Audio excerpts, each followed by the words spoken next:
Dr. Disrespect's been exposed. Maybe I step away from there too. Just completely remove myself from the scene. Artificial prison sentences. Prisoners could finish their sentence here in just a few minutes. And ishowspeed is everywhere.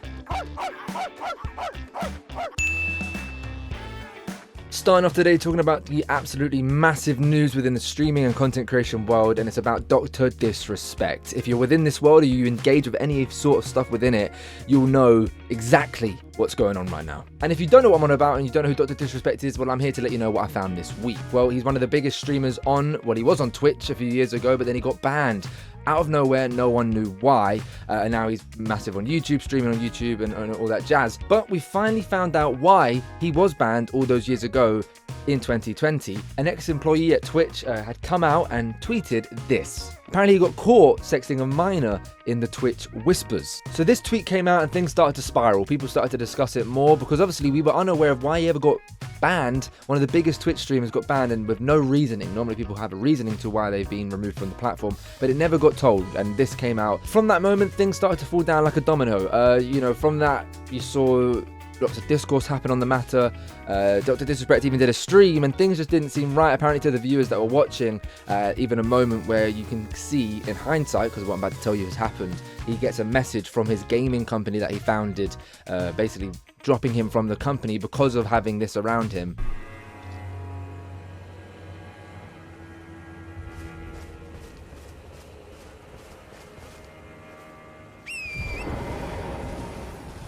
And then at the end of the stream, he goes on to say this. Maybe I step away from there too. Just completely remove myself from the scene. It's what I need to do. I mean, right? Take all the time you need, says Layer Cake. I appreciate that. I appreciate that. Yeah, he said he was going to have a break from the internet and streaming. It's all a bit too toxic for him at the moment. And people start to think, why would you take a break when this news has come out and all this stuff? Things were starting to fall into place. People started to believe it more. And then it all fell into place finally when he revealed and did a official tweet talking about the matter. Obviously, this is a very long tweet and I'll show it on screen for you, and also it's linked below if you do want to go and read it for yourself. But he goes on to say, were there Twitch whispers messages with an individual minor back in 2017? The answer is yes. Were they real intentions behind these messages? The answer is absolutely not. Well, a lot of people have read that first part of the message and just said that's absolutely inexcusable. People that he was friends with in the streaming sphere, Nick Merckx, Tim the Tatman, have come out now and saying they're going to have to distance themselves from Dr. Disrespect because of this. What he is saying, where he said that he was messaging a minor and it would sometimes lead to teeter on inappropriate if he knew that was a minor and those were the messages being sent. I cannot support that. I can't support it. I can't defend it. And look, the boys and I are torn up over it too, man, because we played a lot of games with the guy and it feels a little weird, but what can you do? And, that was just the first of many big influencers like Kai Cenat, Pokimane, Ludwig, KSI, all saying they're extremely disappointed and they basically condemning his actions. Rightfully so. As I mentioned, his gaming company that he founded, Midnight Society, dropped this statement on the matter, saying that they're parting ways with Dr. Disrespect. And they state they wanted to maintain their principles and standards, so for that reason they had to immediately remove Dr. Disrespect. He does go on to say at the bottom of his statement that if you think he's going anywhere, then you're wrong. He will return, and if you are done with him and want to cut ties, so be it. That's completely fine. But now he's back with a weight off his shoulders. I don't know personally how he can really return to the internet with such significant, things being revealed. I don't see, of course he can, and of course there will still be a viewer base. There are even people still supporting him and defending him on Twitter and in discourses that you see online.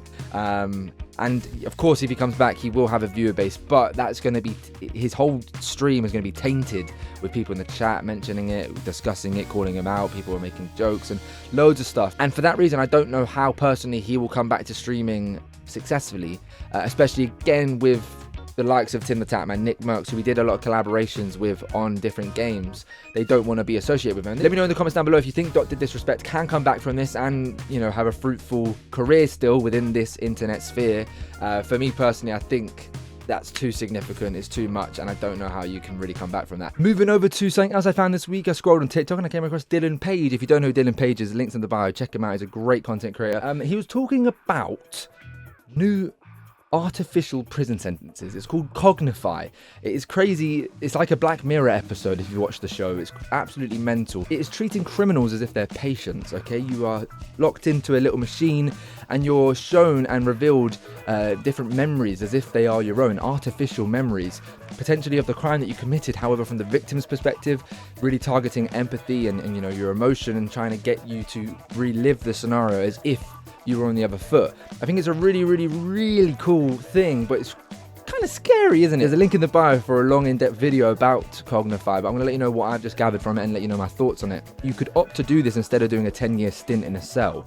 It's looking at trying to target rehabilitation rather than punishment for the crime. And apparently prisoners or criminals will get the option to either, you know, do a 10-year stint in a cell or opt to use this Cognify machine, which apparently can last a couple of minutes, but it feels like for the person they've been in the machine for years. Okay, just take that in for a second. You could do a 10-year stint in your brain in these memories that actually is only a few minutes time in real life, and then you obviously, the thought process is you would remove yourself from the machine and be a better person. You'd be rehabilitated. You would have witnessed, you know, your actions, and you know, apparently it will show you memories, it will show you things as if you're the family grieving the person that may be the victim of the crime and things like that. So this could be the prison of the future, not just a Black Mirror episode. This could be a foreseeable future. Let me know what you think in the comments down below. Again, there is a video to it if you want to get a better understanding of it. I just came across it and I thought, you know, it's a good thing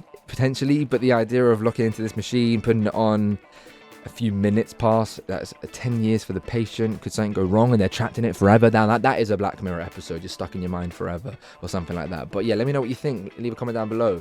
Would you opt to do this over a 10-year stint in prison? Moving on from them stories real quick, let me show you the best thing I found this week. Floppy's finding of the week.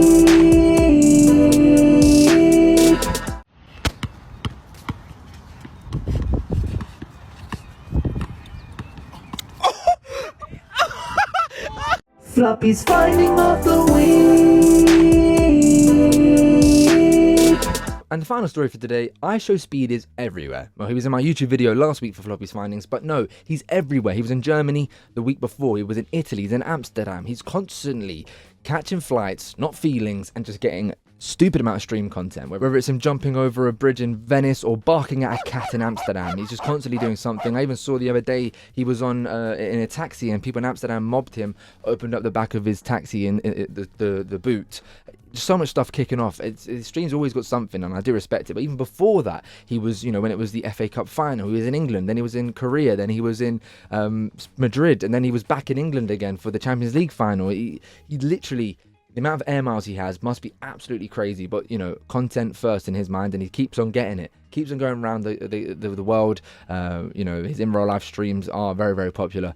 Let me know in the comments down below if you watch them, but like, how does he manage it? How's he not knackered? How's he not really tired? I don't know. He's everywhere. But thank you again for coming to another Floppylegss YouTube video. I really do appreciate it. More content coming very, very, very soon. Let me know what you think about this video down below, and if you're not subscribed, guys, please do subscribe right now. Thanks for coming through, and I'll see you when I see you.